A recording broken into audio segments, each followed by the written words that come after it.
പരിശുദ്ധാത്മാവെ എന്നിൽ വന്ന് നിറയണമേ. നടക്കുമ്പോഴും കളിക്കുമ്പോഴും ഒറ്റയ്ക്കൊക്കെ പോകുമ്പോൾ ചുമ്മാ ഇങ്ങനെ പ്രാർത്ഥിക്കണം. സുഹൃത ജപം എന്ന് പറയും. പരിശുദ്ധാത്മാവെ എന്നിൽ വന്ന് നിറയണമേ, പരിശുദ്ധാത്മാവെ എന്നിൽ വന്ന് നിറയണമേ.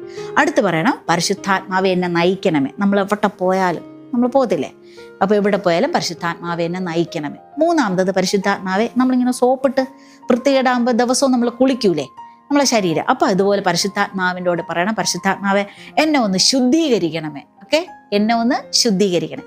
നാലാമത്തത് പരിശുദ്ധാത്മാവെ എന്നെ ഉജ്ജ്വലിപ്പിക്കണമേ. ഇങ്ങനെ ജ്വലിക്കും, ഇങ്ങനെ ഉജ്ജ്വലിപ്പിക്കണം, കുറച്ചുകൂടി തിളക്കം, വെട്ടിത്തിളക്കം. ഓക്കെ, പരിശുദ്ധാത്മാവെ എന്നെ ഉജ്ജ്വലിപ്പിക്കണം.